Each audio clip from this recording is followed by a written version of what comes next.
കേരളമൊട്ടാകെ UDFന് അനുകൂലമായ ഒരു തരംഗം ഉയർന്നു വരികയാണ്. ഇടതുപക്ഷ ജനാധിപത്യ മുന്നണി സർക്കാരിൻ്റെ ജനവിരുദ്ധ നയങ്ങൾക്കെതിരായി എല്ലാവരും ഒരുമിക്കുന്നൊരു കാഴ്ചയാണ്. ഞങ്ങൾക്ക് വലിയ സംതൃപ്തിയുണ്ട്. കേരളത്തിൽ UDF വൻപിച്ച മുന്നേറ്റം നടത്താൻ പോവുകയാണ്.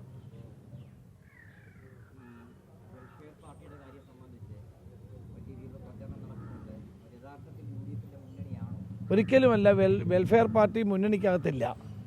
പിന്നെ പഞ്ചായത്ത് ആകുമ്പോൾ നാട്ടിലുള്ള വ്യക്തികൾ, സംഘടനകൾ, പല പ്രസ്ഥാനങ്ങളൊക്കെ ആയിട്ട് ലോക്കൽ അറേഞ്ച്മെൻറ്റ് ആരെങ്കിലും ചെയ്തിട്ടുണ്ടെങ്കിൽ അതുണ്ടാകും. പഞ്ചായത്ത് ഇലക്ഷൻ്റെ പ്രത്യേകത അതാണ്. എല്ലായിടത്തും ഉണ്ടാകും. ചില സംഘടനകളുമായിട്ടും സാമൂഹ്യ പ്രസ്ഥാനങ്ങളുമായിട്ടും ഒക്കെ ചിലപ്പോൾ ആളുകൾ ബന്ധപ്പെട്ടിരിക്കും. അതിൻ്റെ അർത്ഥം വെൽഫെയർ പാർട്ടിയെ UDFൽ എടുത്തു എന്നുള്ള പ്രചരണമാണ്. അത് CPMൻ്റെ പ്രചരണമാണ്.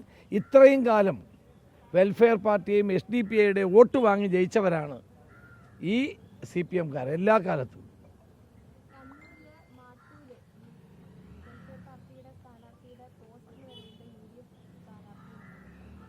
അല്ല, അത് നമുക്കറിയില്ല. ഏതെങ്കിലും ഒരു വാർഡിൽ ആരെങ്കിലും വെച്ചതാകും. പക്ഷേ ഞാൻ വളരെ വ്യക്തമാക്കുന്നു, UDFനകത്ത് വെൽഫെയർ പാർട്ടി ഇല്ല. UDFൽ അവരെ എടുത്തിട്ടുമില്ല. ഞാൻ പറഞ്ഞല്ലോ, ലോക്കലായ ഇലക്ഷനാണ്. ലോക്കലായ ഇലക്ഷനകത്ത് എന്തെങ്കിലും ഉണ്ടെങ്കിൽ എത്രായിരം വാർഡുകളിലാണ് മത്സരിക്കുന്നത്. അപ്പോൾ നിങ്ങളിങ്ങനെ ഓരോ വാർഡും ചോദിച്ചാൽ ഞാൻ എന്ത് പറയും? പല സ്ഥലങ്ങളിലും ഞാൻ പറഞ്ഞല്ലോ നേരത്തെ, സംഘടനകളുമായി, പ്രസ്ഥാനങ്ങളുമായി, വ്യക്തികളുമായിട്ടൊക്കെ പഞ്ചായത്ത് തിരഞ്ഞെടുപ്പിൽ എപ്പോഴും കൂട്ടുകെട്ടുകളോ നീക്കുപോക്കുകളോ ഉണ്ടാക്കാറുണ്ട്. ഇല്ല, അങ്ങനെ മുന്നണി പ്രവേശനത്തെ പറ്റി അവരും ആവശ്യപ്പെട്ടിട്ടില്ല, ഞങ്ങളും അതിനുവേണ്ടി മുന്നോട്ട് വന്നിട്ടില്ല.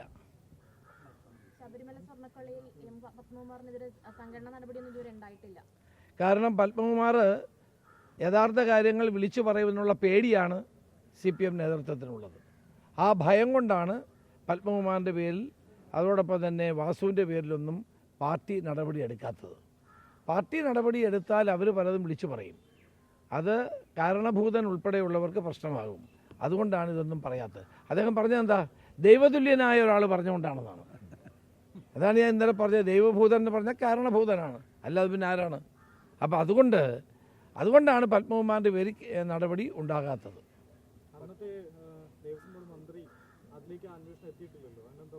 തീർച്ചയായിട്ടും എത്തും. ദേവസ്വം മന്ത്രിക്ക് ഉത്തരവാദിത്തം. ഇപ്പോൾ ഓരോ ദിവസവും വരുന്ന വാർത്തകൾ കാണുമ്പോൾ കടകംപള്ളി സുരേന്ദ്രനും ഇതിൽ പങ്കുണ്ട് എന്നുള്ള വാർത്തകളാണ് വരുന്നത്. അത് ശരിയാണെങ്കിൽ അദ്ദേഹത്തിൻ്റെ പേര് നടപടി ഉണ്ടാകുമല്ലോ. സ്വാഭാവികമായിട്ടുണ്ടാകും. ഏതായാലും അമ്പലം കൊള്ളയിൽ നിന്ന്, ഈ സ്വർണ്ണക്കൊള്ളയിൽ നിന്ന് CPMന് ഒഴിഞ്ഞു മാറാൻ കഴിയില്ല. 2 തവണ കഴിഞ്ഞ 10 വർഷം അവരുടെ ദേവസ്വം ബോർഡ് പ്രസിഡന്റുമാരാണ് ഭരിക്കുന്നത്. അവരുടെ മന്ത്രിമാരാണുള്ളത്.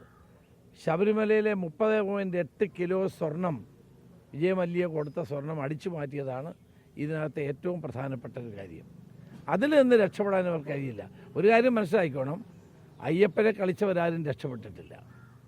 അയ്യപ്പനെ തൊട്ടവരാരും രക്ഷപ്പെടുകയുമില്ല.